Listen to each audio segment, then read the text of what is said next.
Бұрынғы заманда ел тыныш аманда атай мен әжей өмір сүріпті. Олардың жалғыз немересі Маша және сотқар бұзық Текесі болған екен. Атай Текені өте қатты жақсы көргендіктен әжейге Текесін жайлауға жайып келуді өтініп сұрайды. Әжей жайлауға жайып келеді. Атай отыра қап Текеден сұрайды: «Ал Текежан, жасыл шөптен жедің бе? Бұлақтан су іштің бе?» «Жоқ, мен дым жемедім, дым ішпедім. Жүгіріп келіп жатып жусанның бір жапырағын ғана жедім», дейді Теке. Атай қатты ашуланып, Текені немересіне бағуға тапсырады. Немересі Текені жайылымға шығарып келеді. Атай тағы отыра қалып Текеден сұрайды.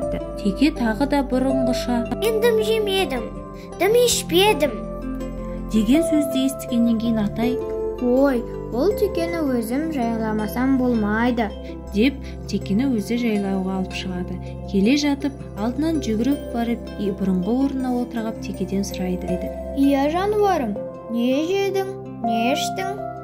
Теке сол баяғыдай: «Мен дым жемедім, дым ішпедім, ашпын, шөлдедім» деген сөзді естіген Атай қатты ашуланып, өтірікші Текені жазаламақшы болып жатқанда, Теке сытылып орманға қашып кетеді. Қашып келіп қоянның үйшігіне тығылады. Есігін ішінен жауып алады. Қыдырып келген қоян есігін қағып: «Кім бар үйімде? Бұл менің үйім» дейді. «Мен сойқан Текемін, бұл менің мекенім. Қазір аяқтарыммен таптап, мүйізіммен сүзіп аламын» дегенді естіген қоян жүрегі ұшып, жүгіріп зытып, шөптің арасына күмп береді.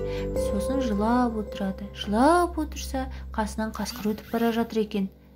«Ей, қоян, неге жылап отырсың?»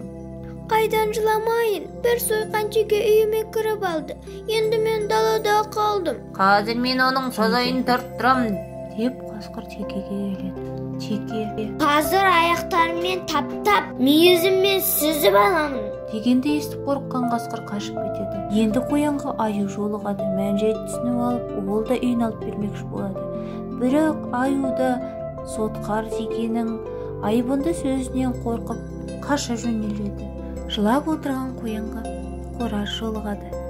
Қораз келіп мән-жайды түсінген соң: «Қоқ-қареқоқ, мен аю емеспін, мен қасқыр емеспін, бірақ мен саған үйіңді алып беремін.